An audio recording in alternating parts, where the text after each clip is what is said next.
பிரபாடாக்ஸ் உறவுகளுக்கு வணக்கம்.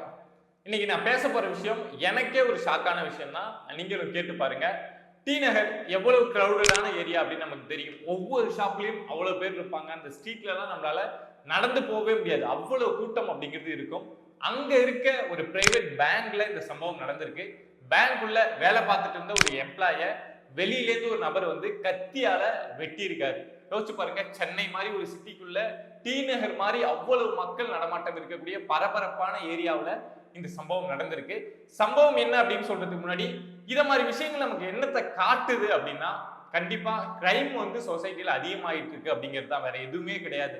எங்கேயோ ஒரு தெரு முக்குல இல்ல ஏதோ ஒரு காட்டுல ஏதோ ஒரு ரோட்ல நடந்துட்டு இருந்த சம்பவம் இப்போ எங்கெங்கெல்லாம் பப்ளிக் செக்டார் அதிகமா இருக்கோ, எங்கெங்கெல்லாம் மக்கள் நடமாட்டம் அதிகமா இருக்கோ, எங்க மக்கள் கூட்டமா இருக்காங்களோ அந்த இடத்தையே நடக்க ஆரம்பிச்சிருக்கு அப்படின்னே சொல்லலாம். எப்படிப்பா ஏதோ ஒரு பேங்க்ல, பிரைவேட் பேங்க்குள்ள இத மாதிரி ஒரு சம்பவம் நடந்ததுனால மொத்தமா கிரைம் சீன்ஸ் வந்து அதிகமாயிடுச்சு, மக்கள் நடமாட்டம் இருக்கிற இடத்த இத மாதிரி நடக்குது அப்படின்லாம் சொல்றியா அப்படின்னா, இதுக்கு முன்னாடி நம்ம சேனல்ல நாமளே நிறைய வீடியோஸ் வந்து போஸ்ட் பண்ணியிருக்கோம். ஃபர்ஸ்ட் சென்னையில ஒரு ஹாஸ்பிட்டல்ல ஒரு டாக்டருக்கு இந்த கத்தி குத்து சம்பவம் நடந்தது. அடுத்து தஞ்சாவூர்ல ஒரு ஸ்கூல்ல கிளாஸ் எடுத்துட்டு இருந்த டீச்சருக்கு கத்தி குத்து சம்பவம் நடந்து அவங்க இறந்து போனாங்க. ஃபர்ஸ்ட் பிளேஸ் ஹாஸ்பிட்டல், அடுத்தது ஸ்கூல், அடுத்து பாத்தீங்க அப்படின்னா ஹொசூர்ல வந்து ஒரு கோர்ட் அந்த முன்னாடி வந்து ஒரு சம்பவம், ஒரு அட்வொகேட்டுக்கு வந்து கத்தி வெட்டு நடந்தது. ஸோ இந்த விஷயத்தை பத்தியும் நம்ம சேனல்ல பேசியிருந்தோம்.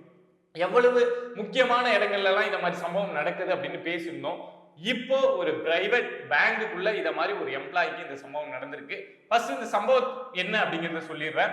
இதுல வந்து அந்த குற்றம் செஞ்ச அந்த அக்யூஸ் பேர் வந்து சதீஷ், விக்டிமோட பேர் வந்து தினேஷ். இந்த தினேஷ் சதீஷ் ரெண்டு பேரும் வந்து ஒரு 2 வருஷத்துக்கு முன்னாடி சென்னை நந்தனம்ல இருக்கக்கூடிய ஒரு பிரைவேட் பேங்க்ல தான் 2 பேரும் வேலை பார்த்துட்டு இருந்திருக்காங்க. ஒரு டைமுக்கு அப்புறம் சதீஷை வந்து அந்த மேனேஜ்மெண்டே வந்து டெர்மினேட் பண்றாங்க. அது அவருடைய பர்ஃபார்மன்ஸ் சரியில்லை, ஏதோ சம்திங் ரீசன் சொல்லி சதீஷை வந்து அந்த மேனேஜ்மெண்ட் வந்து அவரை வேலையை விட்டு நிறுத்துறாங்க. சதீஷுக்கு என்ன தோணுது அப்படின்னா, தினேஷ் சொல்லி தான் நம்மளை வந்து வேலையை விட்டு நிறுத்திருக்காங்க அப்படின்னு அப்போ இருந்தே 2 பேருக்குமே இடையில வந்து ஒரு கோபம், வெறுப்பு அப்படிங்கிறது சதீஷுக்கு வந்து தினேஷ் மேல நிறையவே இருந்திருக்கு. எப்படியாவது தினேஷை பழி வாங்கணும் அப்படிங்கிற எண்ணம் சதீஷ் மனசுல இருந்துகிட்டே இருந்திருக்கு. பட் காலங்கள் ஓடுது. தினேஷ் வந்து இடம் மாறி டி நகர்ல இருக்கக்கூடிய HDFC பேங்க்ல வந்து வேலை பார்க்கிறாரு. பட் சதீஷுக்கு எங்கேயும் பெருசா வேலை கிடைக்கல, அங்கேயும் இங்கேயும் சுத்திட்டு இருக்காரு. இந்த டைம்ல லாஸ்ட் ஒரு 3 மந்த்துக்கு முன்னாடி இந்த சதீஷ் வந்து நம்ம தினேஷை வந்து எப்படியாவது பழி வாங்கணும், ஏதாவது பண்ணணும் அப்படின்னு ஒரு 3 மாசமா ஃபாலோ பண்ண ஆரம்பிச்சிருக்காரு. ஸோ அப்படி நேற்று காலையில டி நகர்ல இருக்கக்கூடிய HDFC அந்த பிரைவேட் பேங்குக்கு வந்துட்டு உள்ள போயிட்டு பாக்குறாரு. எப்படி எங்க தினேஷ் உட்காந்து வேலை பார்க்கறான், என்ன பண்றான், கிரௌட் எப்படி இருக்கு, இது எல்லாமே சிசிடிவில ரிஜிஸ்டர் ஆயிருக்கு. போலீஸ் வந்து அவன் வந்து நோட்டம் இட்டுட்டு போனது, கிரௌடு நிறைய இருக்கு அப்படிங்கிறதுனால திரும்ப வெளியில போயிட்டு கொஞ்ச நேரம் கழிச்சு வந்தது எல்லாத்தையுமே போலீஸ் வந்து வெளியில சொல்லியிருக்காங்க.